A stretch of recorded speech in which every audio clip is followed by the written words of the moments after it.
에페네투스는 악기들이 빨갛게 달궈진 강철 회초리로 불쌍한 영혼들을 사정없이 후려치는 끔찍한 광경을 보았습니다.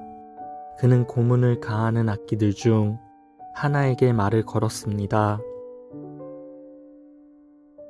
이들은 너와 같은 피조물이고 아마도 내 꼬임에 속아 비참한 지옥에 오게 된 불쌍한 영혼들일 텐데 이렇게도 잔인하게 고통을 가하는 이유가 무엇인가? 에페네투스의 물음에 그 악기는 이렇게 답했습니다. 그렇지 않다. 물론 우리도 악한 존재들이지만 악기들 가운데도 이들만큼 악한 자가 없고 이들만큼 심한 죄악을 범한 자가 없다.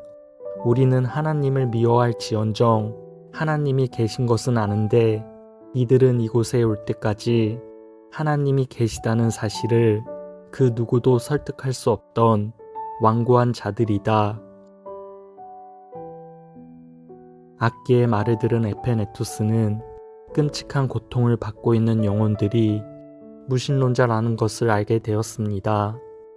악기가 말을 마치자마자 고문을 당하던 불쌍한 영혼 중 하나가 갑자기 애처로운 소리로 다음과 같이 외쳤습니다. 저 음성이 누구의 음성인지 나는 알고 있다. 자네는 에페네투스가 아닌가? 에페네투스는 지옥에 있는 자가 자신의 이름을 말하는 소리에 소스라치게 놀랐습니다. 에페네투스는 당신은 누구시죠?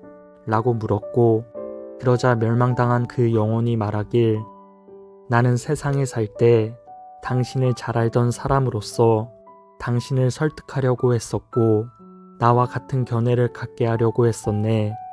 나는 그 유명한 리바이던이라는 책을 쓴 홉스라네. 나는 완전히 불행한 사람이 되었네. 이제 하나님이 계시다는 것을 이곳에 와서 알게 되었지.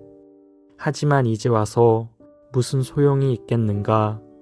나는 세상에서 하나님의 원수로 자처하고 살았는데 이제 지옥에 와서 위대한 전능자께서 힘을 다해 가하는 고통을 겪고 있다네. 에페네투스는 홉스에게 꼭 알고 싶은 것이 하나 있다고 하였습니다. 그리고 이런 질문을 했습니다. 당신은 정말 하나님이 계신 것을 모르고 있었나요? 정말로 세상이 저절로 지어졌고 피조물들이 스스로 존재하게 되었다고 믿었나요? 혹시 마음 깊은 곳에서 하나님이 자신을 지으셨다는 생각이 스쳐 지나가지 않았나요? 그러자 홉스는 한참 동안 절망과 후회의 표정을 짓고 있다가 이렇게 대답했습니다. 처음에는 나도 하나님이 계시다고 믿었다네. 하나님이 주권자로서 다른 모든 피조물에게 생명을 주셨다고 생각했지.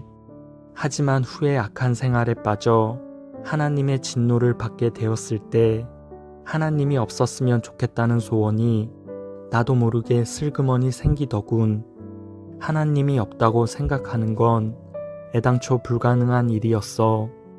그래서 하나님이 율법을 범한 자들을 처벌하실 수밖에 없다는 생각을 부정하는 것도 불가능하지. 나는 내가 하나님의 공의를 짓밟았다는 것을 알았기 때문에 그분을 미워하였고 차라리 없으면 좋겠다고 생각하게 되었다네.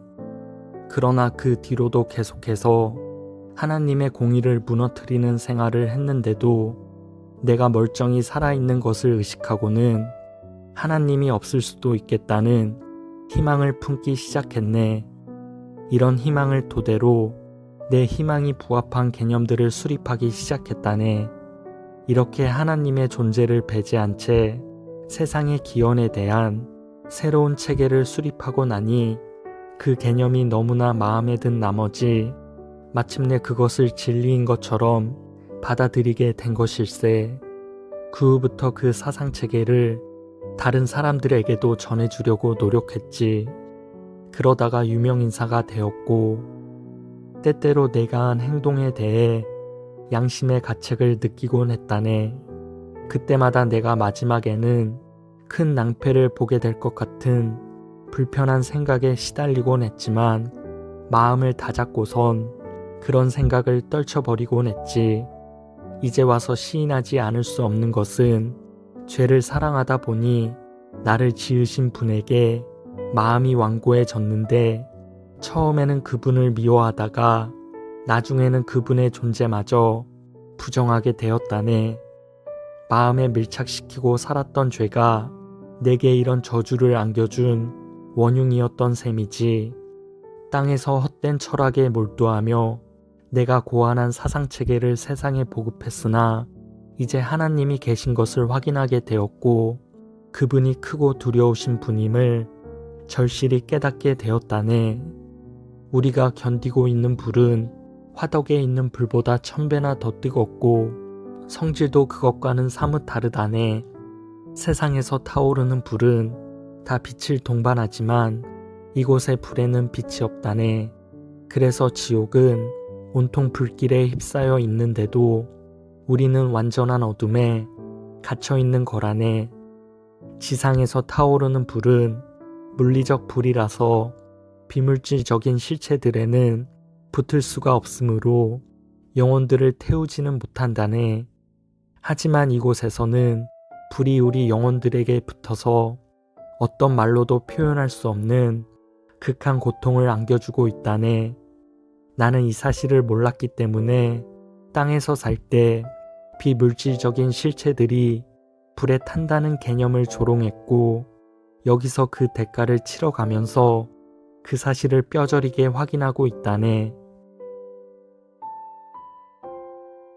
지옥의 고통을 목격한 에페테누스는 십자가 대속의 은혜로 그를 지옥에서 구원하여 주시고 영광의 후사가 되게 해주신 그 거룩하신 이름을 찬송하였습니다. 찬란한 안내자는 그에게 말하기를 마귀는 번번이 실패하면서 지칠 줄 모르고 시험을 하며 종종 택함받은 자들을 속여 죄를 범하게 하고 그 죄로 인한 슬픔을 아는 채 무덤에 내려가게 하니 늘 깨어있으라 하였습니다.